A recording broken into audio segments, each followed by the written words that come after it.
আমি একজন চলচ্চিত্র অঙ্গনের নায়িকা। তো এই হিসাবে আর আমার কিছু কাজ আর গ্ল্যামারের উপরে একটা অ্যাওয়ার্ড, আজকের অ্যাওয়ার্ডটা পাওয়া। অ্যাওয়ার্ডটা কিসের উপরে আপনার? এটা আমাকে অনেকদিন দেখা যায়নি, এটা কাজে ছিলাম না আমি, প্রচন্ড মাঝখানে সিক ছিলাম। দ্যাটস ওয়াই আমার ফেসবুকটাও হ্যাক হয়ে গেছে, কেউ জানতে পারতেছিল না।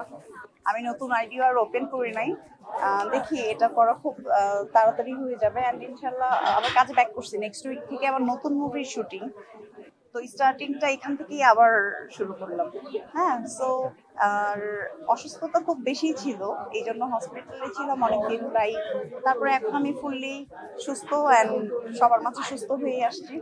আসলে ডিফারেন্টটা বলতে কি, আমি যতবারই কাম ব্যাক করছি নিউ নিউ লুকে আসছি।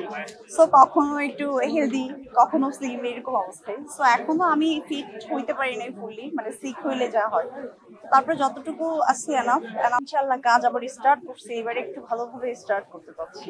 দেখা যাক কি হয়। সবার কাছে দোয়া চাইবো যেন আমি সুস্থ থাকি, আর সুস্থ থাকলে তো কাজ করতে পারবো ইনশাআল্লাহ, চেষ্টা করবো। এবং নিজেকে মানে সর্বোচ্চ নায়িকার জায়গায় দিয়ে যেতে চান কিনা? আমি যদি প্রফেশনাল কাজ করতাম, আহ, এটা সত্যি আজকে আমি বাংলাদেশের সর্বোচ্চ জায়গায় থাকতাম। কিন্তু আসলে আপনারা সকলেই জানেন যে আমি প্রফেশনালি কাজ ওইভাবে করি না।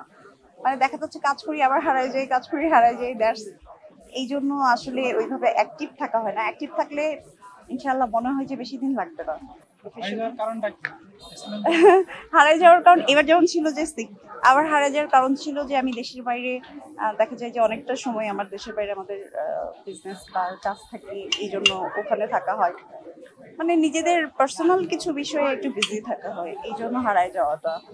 আর সবসময় যদি চাঁদকে দেখেন কেমন লাগবে, একটু পরে পরে দেখি,